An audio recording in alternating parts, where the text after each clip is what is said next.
during World War II through the lens of his own family's experience. Ken will examine the historical injustice of the incarceration and draw important connections to contemporary events, noting how constitutional violations can repeat themselves when fear overrides fundamental American principles. One more of Ken's history. He retired to Newport with his family, his wife Dana, after working on Wall Street for 35 years. In retirement, his research has led him to re-examine the Japanese-American experience during the wartime period and to seek out opportunities to speak about it, both as a historic event and as a cautionary tale. Ken has presented at Salve Regina University, URI, Naval War College, and other organizations throughout Newport. And he's been active in the Newport community as a volunteer in education. Ken's reconnected to other Japanese-American families who have similar histories, and he has much to share with us today about their stories. I admire this. Ken told me that he's willing to take questions throughout the presentation instead of waiting for the Q&A, so feel free to raise your hand and we'll deal with your question right during the program. Thanks for coming, Ken. We appreciate you being here. Thank you. Thank you, Susan. I want to thank you, Susan, for organizing this, and Tom for your help as well. Also, I want to thank Terry and Craig for promoting me to the Channing Church for doing this. They sort of instigated this effort, so thank you very much. And thank you all for coming to hear what I have to say. I think I have about an hour to talk, so let's have a good time together. It'll be, I want this to be an interactive kind of discussion. I'm up here talking, but if you have questions, as Susan said, if you have questions or comments or take issue with what I'm saying, please raise your points at that time. Don't wait till the end. So I want you to interrupt me. I want you to if you have anything on your mind, come forward with it at that time. I welcome your interruptions. We're going to talk about Japanese American history.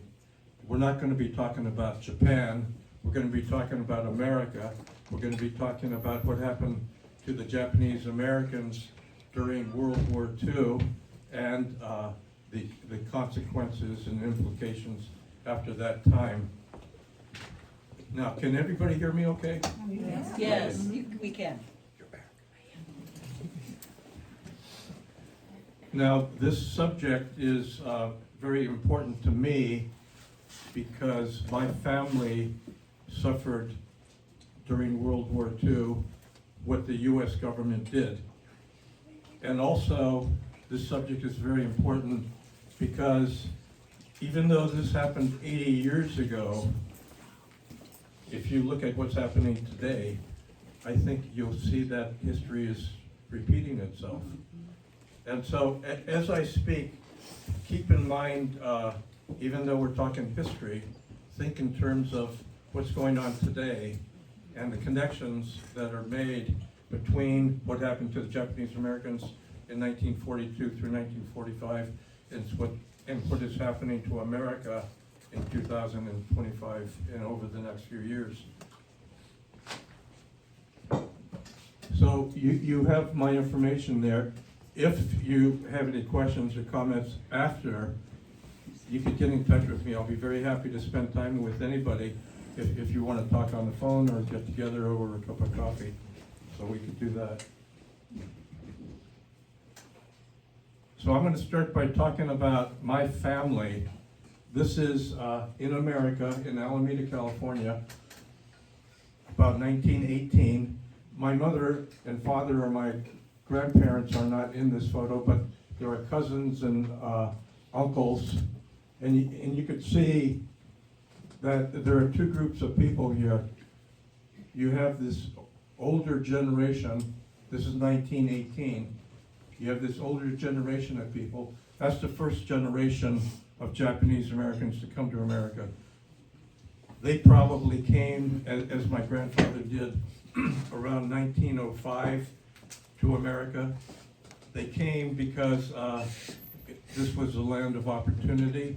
They felt that they could come here, perhaps stay for a few years, make some money, send money back home to the family in Japan, and return home. And so they saw this as the land where you could come and make some wealth and do well and prosper. However, they found that it wasn't so easy. There was hostility. There was anti-Japanese laws, even though the government tried to bring in some Japanese. It was considered to be cheap labor for America. That older generation, the adults, were not allowed American citizenship. The laws of America did not allow that first generation to have American citizenship. It did not allow them to own property in America. You see the younger people, she's probably 5 or 6 years old. She was born in America. That's my cousin's mother. She's since passed away. But as a second generation Japanese, the term is Nisei. She was a Nisei. She was given birthright citizenship being born in America. The 14th Amendment allowed for those born in America to be automatically American citizens. So the younger generation were Americans. That older generation were aliens. There was alien land laws. They were not allowed to own property. There was hostility in the community. It was not a comfortable, easy place for Japanese to live. Yes, ma'am. So her mother was not American, but she was. The little one. You're talking- child, yeah, the little child was American because she was born here. Correct. But her mother was not because she wasn't. Not allowed to be an American citizen Okay. because she was not born here. Yeah, okay. Now, the Japanese in the community lived this life through the 1910s and 20s. In 1924, there was an immigration land law that just cut all immigration from Japan. No person who was not allowed to be a citizen was allowed to come to America by this new legislation in 1924. And so this is the way the Japanese families lived through this period. And I'll talk a little bit about my mother and father a little bit later. Now, this all came to a head in 1941 when the Empire of Japan attacked Pearl Harbor. At this time,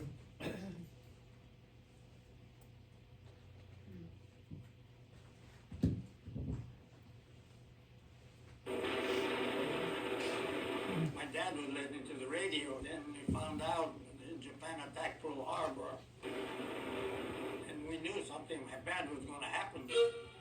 Suddenly, to be Japanese was then to be identified with the enemy. When I came home from school, Mom was crying and she said they took Papa away, FBI took him away. First thing they said after the train started. so December 7, 1941, Japan attacks Pearl Harbor. Immediately, those Japanese in America were treated a little bit differently. They were, by white America, the white population in America, were the Japanese were considered to be the enemy. They were held in great suspicion, great distrust. On December the 8th, the day after Pearl Harbor, about over 1,000 Japanese, first generation Japanese, the aliens, were rounded up by the US government and incarcerated. Now, there was a enemies list, and you've heard of enemy lists, that was created in the 1930s and early into the late 1930s, creating a list of Japanese in America who might be potential enemies of the state. And so immediately the day after, this list was already made up, and over 1,000 Japanese living in America were rounded up, put into Department of Justice camps, separated from their families. And so when this happened, the FBI came in, marched into homes, took away these men who were considered to be leaders of the Japanese community in America, potential enemies. And so it created great tension and stress among the Japanese Americans, not knowing where their fathers were being sent. They were sent to camps in Crystal City, in Santa Fe, New Mexico, and in North Dakota. In addition to that, there was immediate hostility by the population against the Japanese. The kids in school were being treated differently by their students. The press immediately put out headlines calling for the removal of all Japanese from American soil because they're a threat to America. The politicians put up a campaign to either imprison or remove Japanese from America. The labor unions started firing if there were any Japanese Americans working in labor type jobs from their jobs. It became a very difficult situation. The pressure that was building in Congress, in the presidency, was so great that something had to be done. So from January through January 1942 through the next month, the pressure on FDR became so great that he established President Roosevelt, who was president at the time in 1942, established an executive order 9066 on February 19, that set up what are called military exclusion zones. Now, the thought was that the Japanese living on the west coast of America were sabotaging or potentially sabotaging Americans.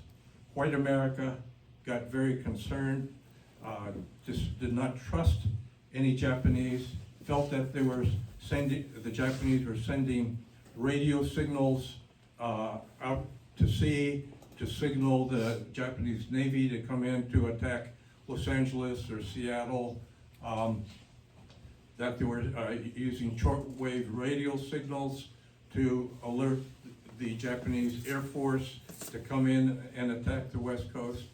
Because of this concern, President Roosevelt established an executive order to set up a military exclusion zone, which meant that all Japanese people of Japanese ancestry were to be removed from the west coast of Washington State, Oregon State, all of California, and the southern part of Arizona. The order was for the removal of all Japanese from this west coast area. What this meant was, yes, sir? I've always wondered about this exclusion zone. So if somebody got on a train and went to Salt Lake City, for example, he'd be okay, if he got out in time. So the exclusion zone was this west coast area. Yes. If the Japanese decided to move into Salt Lake City, as you're suggesting, or to Chicago, they would be excluded from this exclusion. They could do that on their own. The problem was, where do you go? Because the country had this tension, this fear of Japanese wherever they went, that they were not welcome in Salt Lake City. They were not welcome elsewhere. Yes, ma'am. And what would have happened, say had they left, what would have happened to their homes, their property? Right. What would happen to their property? Because they were to be excluded from this area, they had to get rid of their homes, they had to leave their jobs, they had to sell their property, and so what happened was, they had to very quickly get rid of this property, these assets they've had for maybe 20 years or 10 years, and lose everything. The students who are going to school at the University of California or University of Washington had to leave.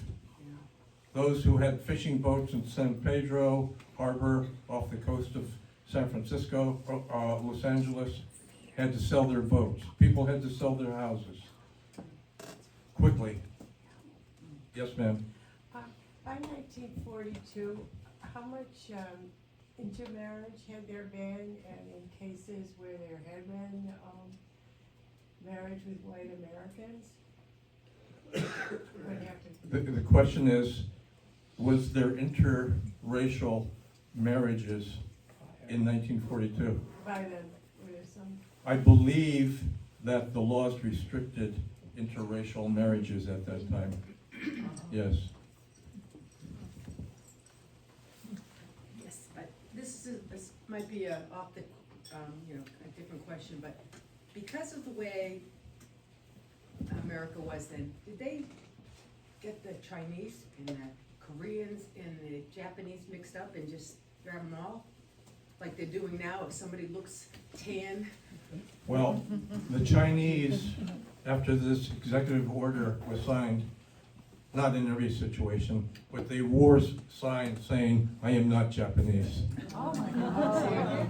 I am not Japanese." A Chinese person Oh, okay. would, Okay, got there it. were Japanese who tried to hide and not be part of this exclusive order by calling themselves Chinese or Korean, but they were found out by the neighbors who would turn them in.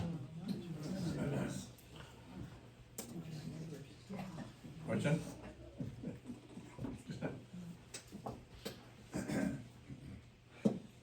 How long did they have to sell their house? 2 weeks. Oh. Many of the Japanese families lost everything.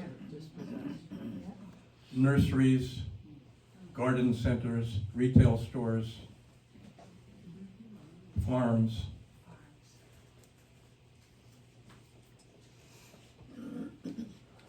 When the evacuation began on March 22nd, 1942, newsreels announced its start with a tone wavering between fear and contempt. This one, called Out They Go, never mentions that 2/3 of the evacuees were American citizens, but refers to them by a word we'd never use today.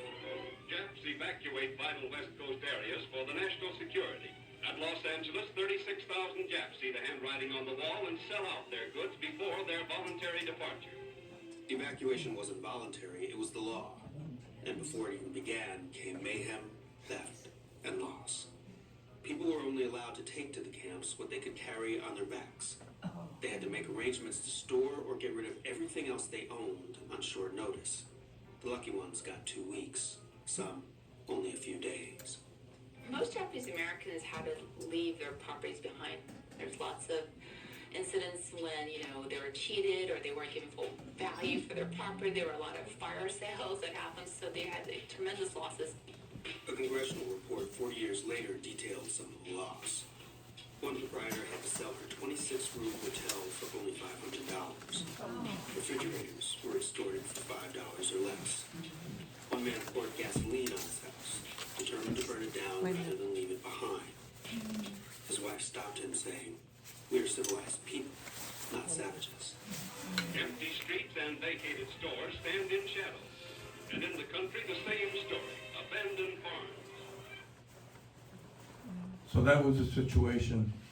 Can you imagine living in California in Los Angeles, for example, and you're told by the government that you have to leave everything behind and be taken away to someplace you don't even know, and you're an American citizen. That's what it was like for these families.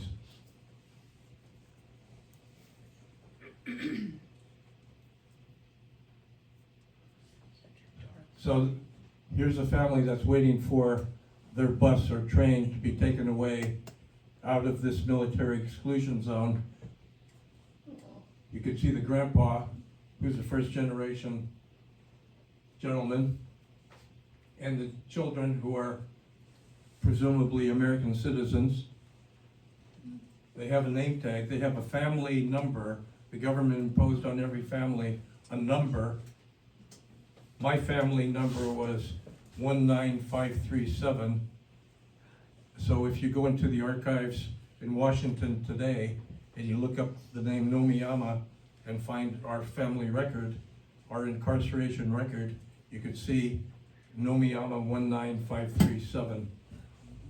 I will say that these numbers were not tattooed onto the family members, but it is something that they had to carry around with them as a number for their entire term of incarceration. And I'm saying incarceration because after being excluded from that California, Arizona, Oregon, Washington area, they were to be incarcerated.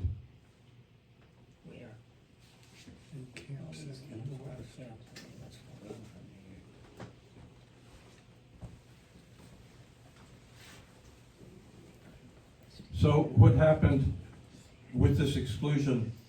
There were 10 camps set up, incarceration camps. They were located in Tule Lake, California, Manzanar, California, and you might have heard of Manzanar. It's been highlighted in films and novels, Return to Manzanar, for example. 2 camps were set up in southern Arizona, in the desert, Poston and Gila River. And Pete, I think you're familiar with those. One was set up in Idaho, one in Utah, one in Wyoming, one in Colorado. 2 of them as far east as Arkansas. These are camps of incarceration where the Japanese families were sent after they were excluded from their home areas. How many people would you say this all included? It was 120,000 people of Japanese ancestry. 2/3 of them, 80,000, were American citizens. Their constitutional rights were taken away. They were deprived of life, liberty, and property, which the Constitution calls for. They had no due process. They were taken away. They were not charged with any crime, but because they were Japanese, they were removed because they were a threat to America because of military necessity, the government said. They were assumed a threat. They were considered to be a threat. Not necessarily a threat. Right. Correct. Okay. They were, however, they were assumed to be disloyal to white America. Yeah, I hear you. Was there any kind of a protest movement, like the kind of support that comes from the white community today for the? When this happened, was there any protest that went on at the time of the pressure being put on the Japanese and Executive Order 9066? There was, for example, there were no sanctuary cities in 1942 as there might be today in some areas. There was no support that was being given to the Japanese community. Even the ACLU made a national decision not to defend or support the Japanese community. There were a few cases of case studies that were instituted in 1942, and I'll throw you a few names. Gordon Hirabayashi, long Japanese names, in Seattle, Fred Korematsu in San Francisco, and Minoru Yasui in Oregon filed test cases questioning the constitutionality of this incarceration, of this executive order. It went as far as the Supreme Court in 1944, and the laws were upheld. They were found, the executive order at that time in 1944 were considered to be justified. So there were protests, but there were meek protests. There was very little public support, and so the Japanese went. They did go without major activism to these camps. There was another question over here. Even if they, some of these Japanese people wanted to go back to Japan, which probably was impossible, it was quick timing and all that, what would they have, what would their friends and fans, leftover family in back in Japan think of them if they tried to come back? Were they at all shunned for any reason? I'm just curious. Let me come back to that. Okay. Yes. The question was, were there any Japanese who were part of this 120,000 who wanted to go back to Japan during this period? Number one, could they go back? The families in Japan, would they accept them? Would they be shunned by their families? Let me come back to this. So when the families were removed from their homes in California and Washington, this is where they were sent. They were sent to these camps, the 10 camps throughout the country. Here's one in Manzanar with guard towers, armed guards with bayoneted rifles, barbed wire fences around the enclave so that the Japanese could not escape. Here's a picture of a guard tower with machine guns. You can see the machine gun, armed guards, barbed wire. The families were put into little barracks, 10 by 24 feet. Families of 5 or 7 were put into this little barrack. Tarp paper outside. It did not hold the wind. During the summer, and the sand would blow through. It did not hold the cold in the summer, the cold in the winter. Had one coal stove, one light, no toilet, no cooking facilities. All of that was done in a central mess hall, a central sanitary facility for showers. Very little privacy, absolutely no privacy, as a matter of fact.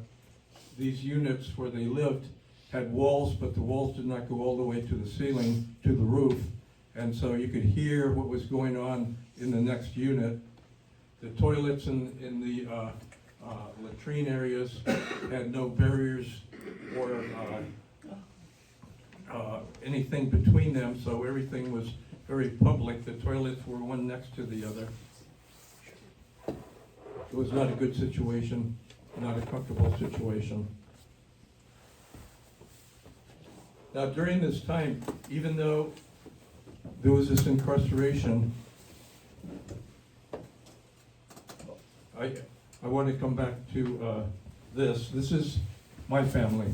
This is my mother, my father, and me. This is the steps of Tule Lake. My mother was born in 1918 in California. My father was born in 1910 in California. They were American citizens. They were loyal Americans. They had not caused any trouble. However, because of the fact they were Japanese, they were incarcerated in Tule Lake. I was born in Tule Lake in 1942. I spent the first 4 years of my life in a U.S. prison camp. until the war's end in 1945.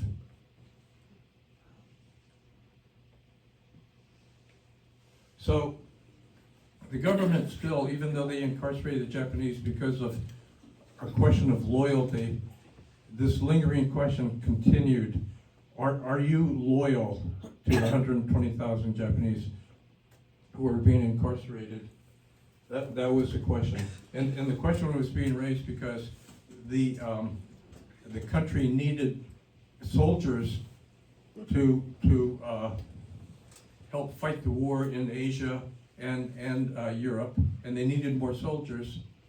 And ironically, they were looking for those young men who were being incarcerated because of disloyalty as possible soldiers to help fight for the U.S. They were looking for other young men to go out into the fields and help grow the vegetables because the country was short of food supplies. So the question of loyalty came up. They established, the government did, a loyalty questionnaire, and there were two very contentious questions that were being asked. The first question, number 27, was, are you willing to serve in the armed forces of the United States on combat duty? This questionnaire went out to everybody over the age of 17, man, woman, first generation, which meant alien, or second generation U.S. citizen Japanese in these camps. So anybody over the age of 17 was asked these two questions along with several others. Are you willing to serve in the military? Second question was, will you swear unqualified allegiance to the United States and forswear any form of allegiance or obedience to the Japanese emperor? So I leave you with these two questions. If you were in camp, incarcerated by the U.S. government, and you had to react and respond to these two questions, and the questions were asked as a yes or no response, how would you have answered? Well, so, what if you said no? What if you answered no? What was gonna happen to you? If you said no, let me answer that question. Yeah. About 7,000 of the 80,000 who were given this questionnaire answered no. They were considered to be disloyal to America. Yeah, so what, big deal? So what happened to them? Did they punished in any way? Were they? Tule Lake, where I was born, was set up as a segregation center because most of the people who said no came from Tule Lake. So they set up Tule Lake as a segregation center. Those from the other camps, Manzanar, Gila River, Hart Mountain, those who answered no were sent to Tule Lake. Those at Tule Lake who answered yes were sent to the other camps. Tule Lake became a hotbed of discontent because of this. Yeah, of course. Because Brought what everybody happened was, together. That was a brilliant idea. immediately there was protests at Tule Lake.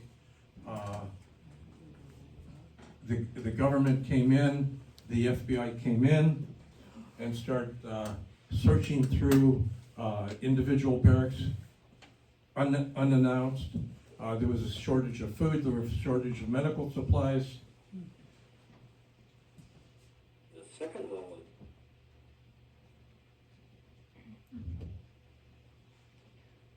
Here's a photograph of an FBI agent searching somebody's unit looking for contraband materials. There were no contraband materials. So martial law was established. A jail was set up to incarcerate even further within this larger jail those who were considered to be troublemakers. The discontent got to be so large that several of those who were incarcerated, primarily at Tule Lake, renounced their citizenship. Now this is an astounding turn of events.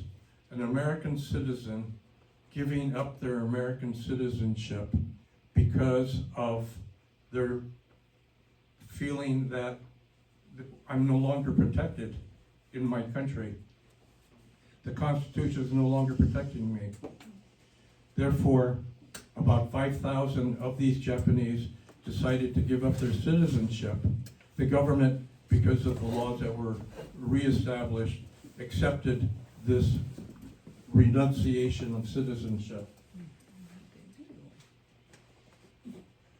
Now, what happened was that soon after this happened, and part of your question was, by giving up your citizenship, you become an alien. You are no longer an American citizen. You no longer have the protection of the Constitution. And these were the people who were set to be deported from this country. They soon realized that this was not a wise decision, the Japanese who did renounce. The war was going on, Japan was being decimated. There was nothing in Japan for them to go back to.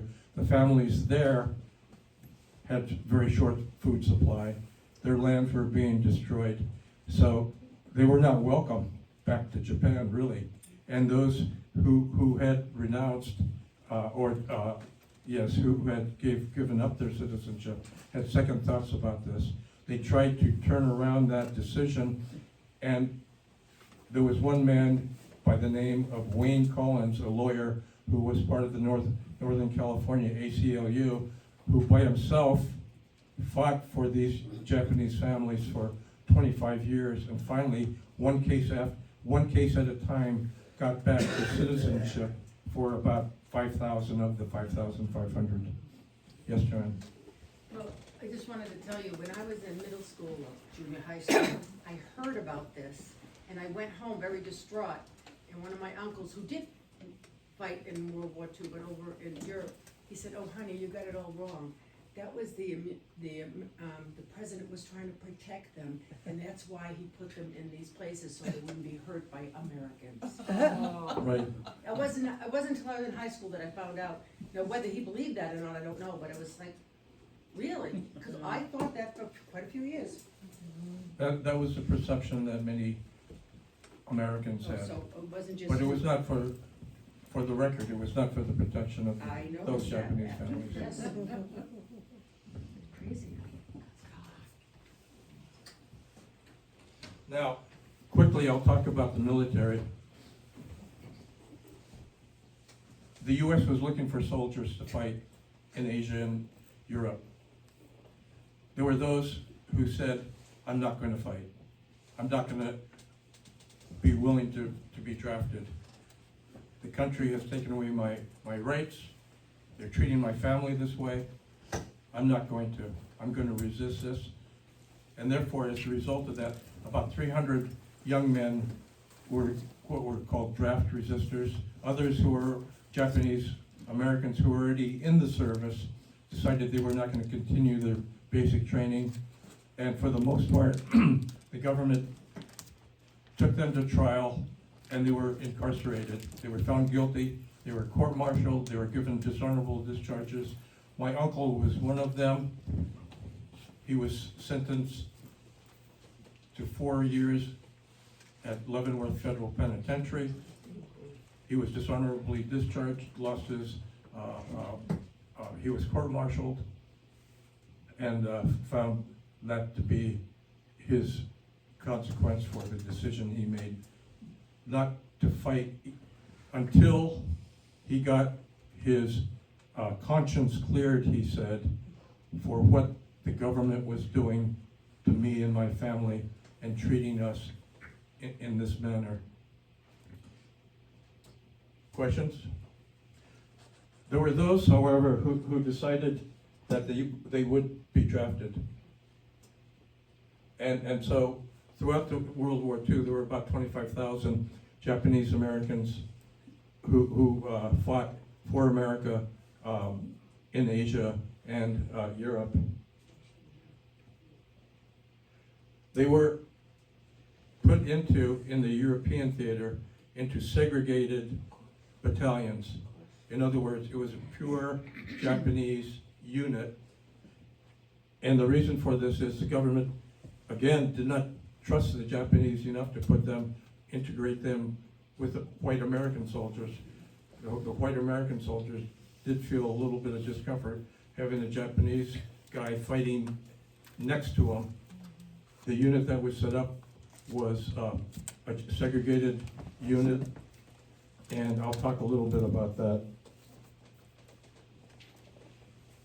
There was one branch, it was Military Intelligence Service, the MIS.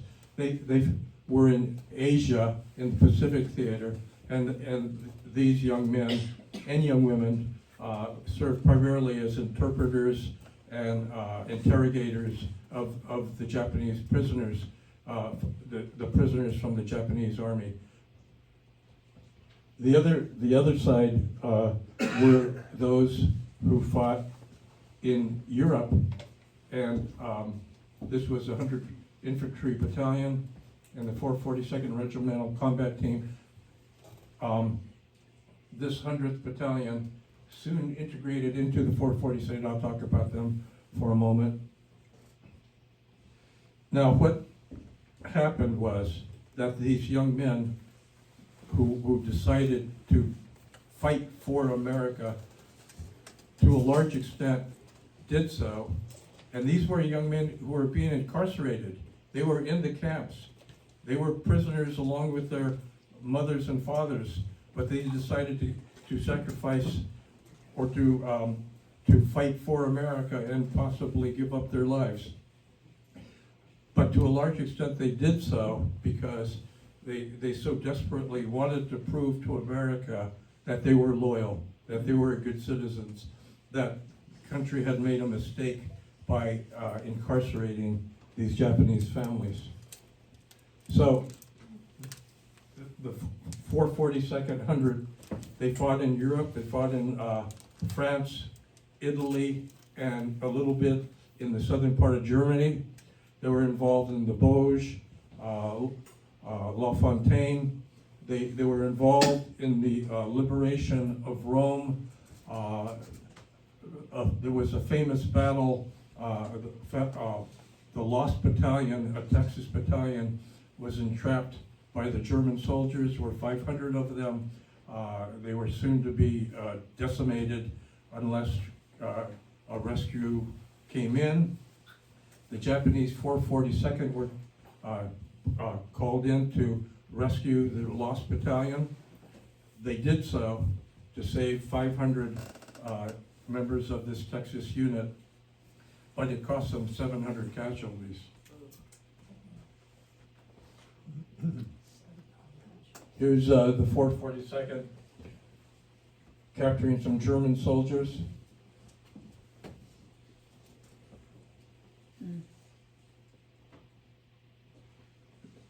The Japanese, the 442nd also was a little bit involved in the liberation of the Jews who were in the extermination camps, and this was towards the end of the war.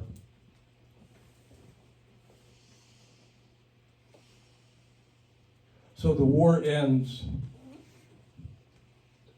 1945.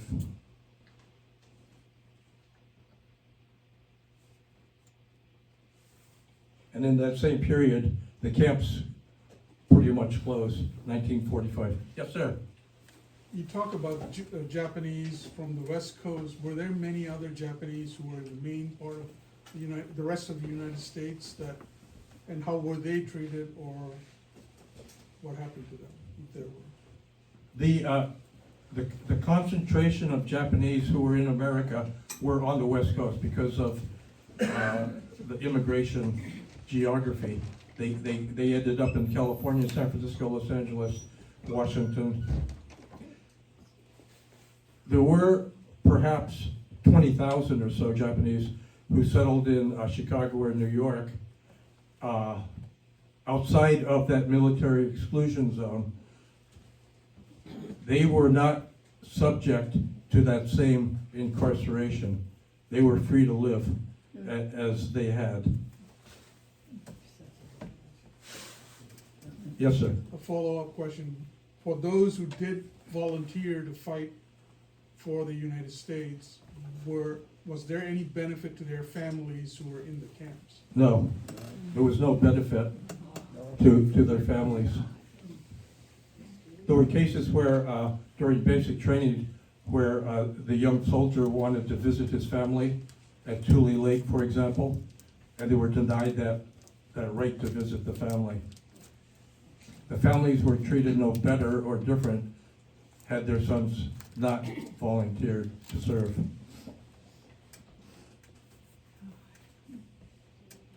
So the war ends, and the 442nd fought very gallantly in Europe for the most part. They won 21 medals of honor. They suffered 9,400 Purple Hearts, which is given for casualty in battle. They got 560 Silver Stars. And you could see that the statement, the 442nd, is the most highly decorated unit in the history of the American Armed Forces, with their 21 medals of honor. So the war ends, they are awarded, but even those 21 medals of honor did not come until years later, because it took work by those who were the commanding officers to persuade the government to upgrade these Japanese Americans who fought, to give them the medals of honor. The war ends. Yes, ma'am. These fellows who signed up, were they put in areas that other Japanese from Japan were not fighting, so that they wouldn't be shot because they? Were the Japanese who were assigned to the Pacific Theater separated? No, they had to be involved with interrogations of the prisoners of war, with translation, but there was a fear among these American Japanese that they would be mistaken for Japanese, Yeah, that's what I. the enemy, That's what I was trying and to shot. ask. Yeah. How many fatalities were there in that? I can't hear you. What you said? How many soldiers were killed in that, How many were killed? yeah? I don't know the answer to that. But you can see the Japanese Americans received 9,500 Purple Hearts. Yes. Now, so when the war ended on the East Coast, coming back to America in New York and Washington, they were to take parades, celebrations, and the Japanese who were part of these European battles were treated royally on the East Coast. However, returning back to California, where their families were, this is the kind of treatment and welcome they received.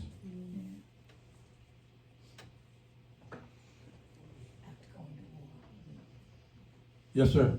Yeah, this picture shows something that's, wrong, but on the other reasons, if somebody was from Japan and an enemy wanted to cause trouble, they could blend in and work fighting in her area after Pearl Harbor and on top of Pearl Harbor. And it's unfortunate, but not completely unreasonable. Well, you're saying that it's, So if somebody from Japan came over and wanted to cause trouble, they just about as easy. It's just that part of life. you're saying that there was a possibility that a citizen of Japan, in Japan, a Japanese soldier, for example, wanted to infiltrate this country and cause trouble that they might have, and therefore this kind of welcome might be justified in that kind of situation. There was not any instance of that kind of thing happening But I mean, it's possible. Okay. So, Yeah, but it wouldn't happen more easily by this unfortunate thing that happened with Japanese people with a big concentration. let me answer your question. I'm gonna move on, but I'm gonna answer your question this way. This is not to keep out those because of a military threat. I know that. This sign is to keep out these Japanese because of their racial makeup. Thank you. Right. Yes, ma'am. So the camps are closed, the war ends, and then the camps are closed, and then where do they go? Where are the Japanese? Well, the Japanese, where did they go after Yeah. the war? Yeah. There was great apprehension among the Japanese families because Yeah. they were told that to go back to where they lived previously would be possibly a very dangerous situation. The neighbors may not accept them, they would not be treated well, and there were many cases where houses were burned down, people drove by and shot at their houses, graffiti was painted on houses. And they didn't Nurses have who lived anything. in Seattle, worked for Seattle Hospital, could not get their jobs back. Those families who were evacuated in the first place, they lost their homes, Everything. and they had no place to go. So it was not an easy situation. Yeah. Sir? What about Hawaii? What about Hawaii? Hawaii did not have the same type of incarceration set up. There were no camps like this established in Hawaii. There was martial law that came soon after the war started, which was December the 8th, but there were no camps. The Hawaiian Japanese were more accommodative to what the U.S. government was asking for. Yes, ma'am. So where did your family settle? My family, after the war, they started out before the war in California, and after the war, my father was fortunate to get a job in San Francisco Bay Area, so that's where we ended up. My father was a chauffeur, handyman, gardener. My mother was the maid, cook, and so we founded a position with a wealthy family in the San Francisco area where we stayed for a very short time. Sir? I just wanted to address Tommy's point. The justification for this was military security. I'm of German descent. I'm from the New York area. And for those who don't know, prior to World War II, the New York metro area was a hotbed of Nazis. I mean, it was no secret. They were having rallies. And there was German espionage on the East Coast. And nothing like this happened to the ethnic Germans. So although the justification is military, if that were truly the case, of course, they would have been rounding up all the Nazis in New York, which they did not do. So the Nazis were allowed to just put their armbands in the drawer and go about their business. Right. Yes, ma'am? I was just gonna say, it's probably because they didn't look different. Yeah. Who's to tell, They were you know, if you're a Caucasian. Nazi or not? Was there any compensation for the Japanese? Let me get that, I'll get to that. After that, the war was done? Is there a compensation? Let me. Restoration. So, this is 1945. I'm gonna skip ahead a few decades. The war ends, everybody comes back, try to settle in. Not immediately, but there is prosperity in America. Houses have to be built, the automobile is coming back. There is the Korean War and the Vietnam War, and those are disruptions. However, America is settling in, and it's becoming less hostile to the Japanese. I, growing up in the 1950s and 60s in Northern California, I did not face a great amount of discrimination, as my parents did prior to the war. At the same time, there was a lot of activism going on, the civil rights movement, free speech movements at the universities, the younger generation. I'm a third generation Japanese American. I'm the term, my parents were Nisei, I'm a Sansei, third generation. The educational opportunities were greater for me, the job opportunities were greater for me. And my generation in the 1960s started questioning our parents. Why did this happen to you? Why were the Japanese singled out during World War II? Why did you not fight back? Was Executive Order 9066 justified? Was it legal? There was a grassroots movement developing, and the Japanese American community started questioning, going to their congressman, and there was a little bit of, I guess, a welcoming committee. There was a Senator Daniel Inoue, who was a World War II veteran, lost his arm in service, Medal of Honor winner. He was a senator.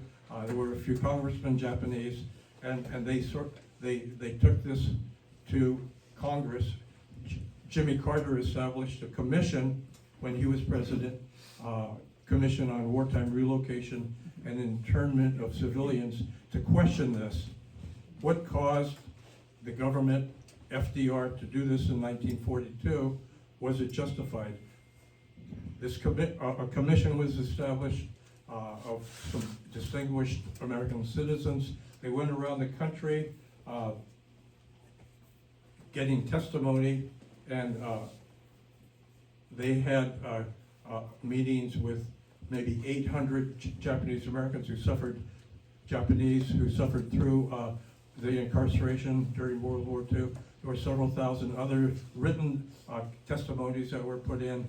At the same time, there were some legal issues going on, and researchers started digging into the archives in Washington, into the governmental records, to see what there was from that wartime period in 1941 that was written to justify the incarceration, the executive order. With the results of the testimonies, and it's the first time that many of these, this is 1980, let's say, so that's 35 years after the war is over. It's the first time many of these men and women had expressed their feelings as to what had happened, because for the most part, these families, and my parents as well, did not talk about their experiences during World War II. It was not part of the discussion. We tried to get on with their lives. My parents tried to get on with their lives. We did not discuss this. However, for the first time with the testimonies, people started talking, and the research that was done came up with some startling information.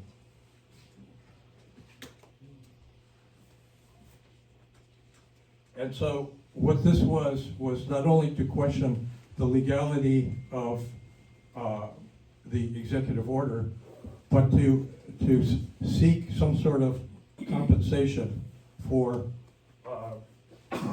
this action.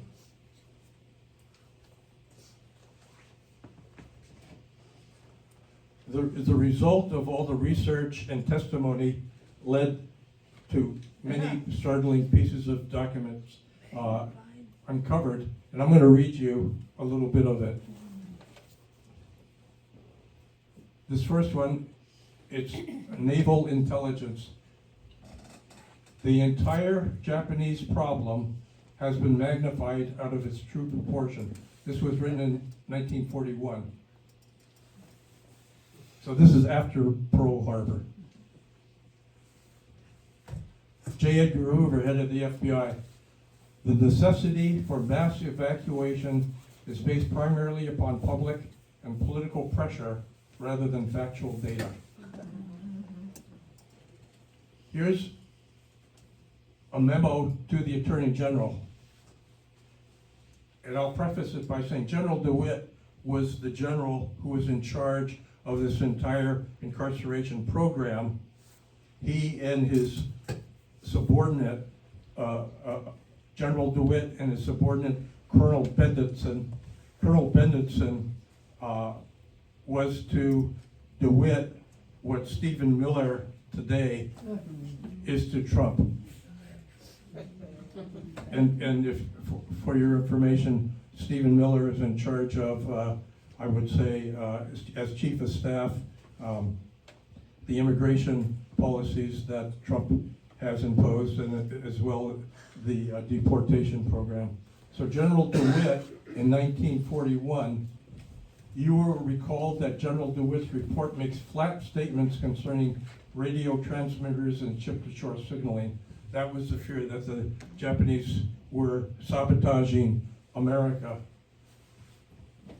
which are categorically denied by the FBI and the Federal Communications Commission.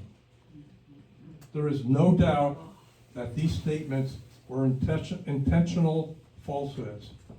In other words, the government report says that General DeWitt was lying to the government. He was lying to the government, he was lying to the, and the Department of Justice were lying to the Supreme Court in decisions that were being made at the time. And if you see the connection, you could see that today, the Department of Justice has been accused of lying to the courts in some of the testimony they're making regarding the deportation, ICE activities being going on. Yes, ma'am? I have two questions. One is, when the war ended and the camps were closed, were their citizenship returned to them, the Japanese? Those who renounced, you're Right. talking about, were their citizenships returned? They tried to get their citizenship returned. This program, because of government resistance, took about 25 years to happen. And so many of those who were considered to be enemy aliens because of the renunciation of citizenship were deported to Japan. Many of them stayed, some because of the return of citizenship came back to America. Yes? My second question quickly. Could I say one thing? Yes. I'm running over I know time, you are. but if I could have 5 more minutes of. Absolutely. Okay. So ask your question. No, I'm being very pessimistic. What did General DeWitt, what did he get out of line? What happened to him? Does that make sense? The question makes sense? I just am. General DeWitt was a racist. That's right. He was very anti-Japanese. Okay.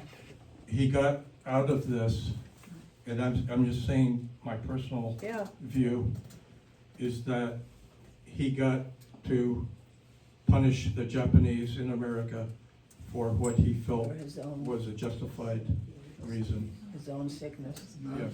Not Nagasaki, baby. We're not talking about Japan. I know. We're talking about America. All right, sorry, I took too much time. Oh, yes, ma'am. Were there any consequences to him for that?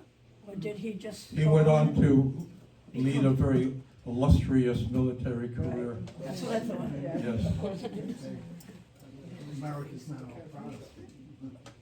But I shouldn't bring that up. So, the statement I'm making here is that the government lied to justify their position.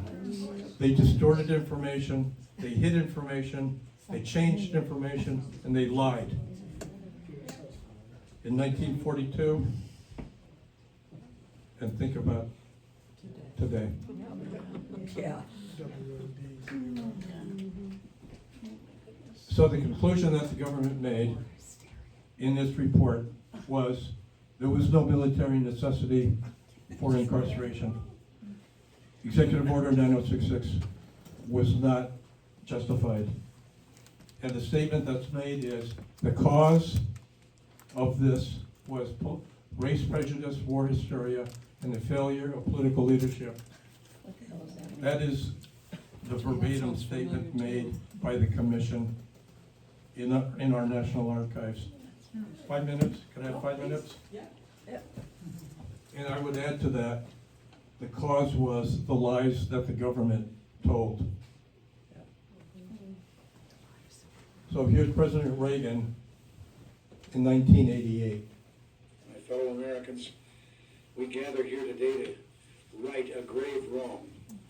More than 40 years ago, shortly after the bombing of Pearl Harbor, 120,000 persons of Japanese ancestry living in the United States were forcibly removed from their homes and placed in makeshift internment camps. This action was taken without trial, without jury. It was based solely on race, for these 120,000 were Americans of Japanese descent. Yes, the nation was then at war, struggling for its survival, and it's not for us today to pass judgment upon those who may have made mistakes while engaged in that great struggle.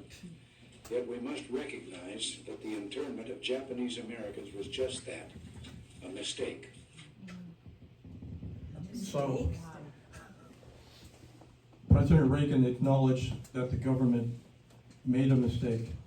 The question you asked was there compensation? As a result of that, in the Civil Liberties Act of 1988, every surviving Japanese who suffered through the incarceration, and there were 80,000 of them, received a letter of apology from President Bush at the time. And I have that letter of apology. And my mother received one, and my father received one. And each of us received a check for $20,000. That's 1988. So today, each of the camps, or many of the camps, have pilgrimages to remember what happened to the families, to their grandmas and grandpas during World War II. This is Manzanar.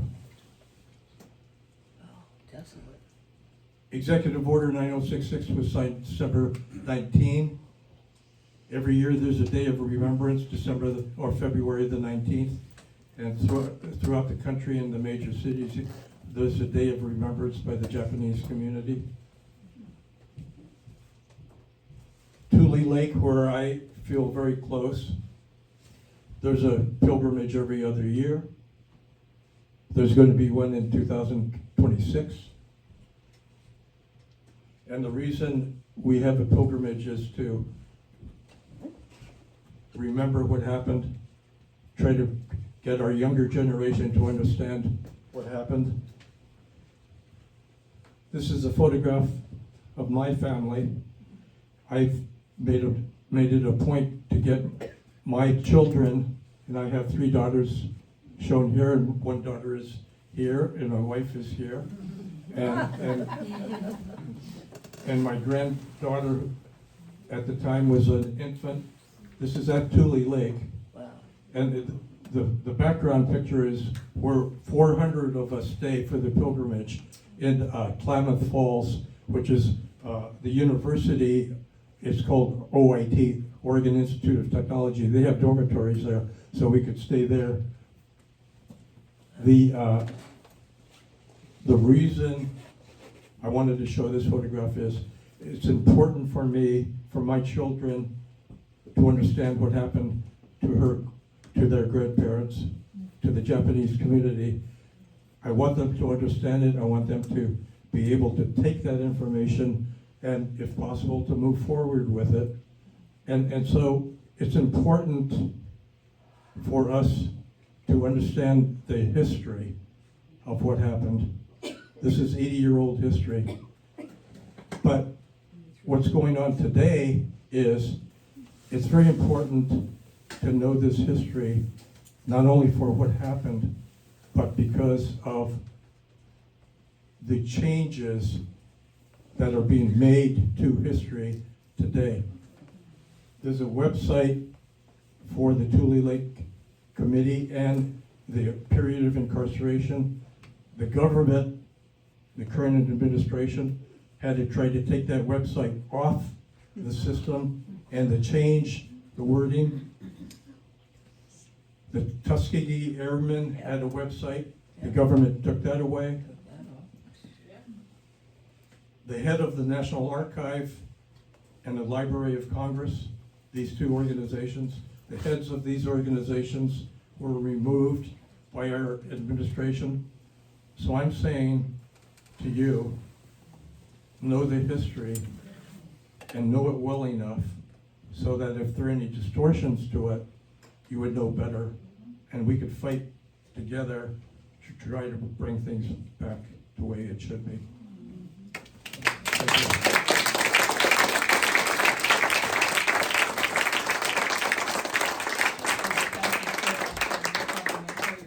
Presentation.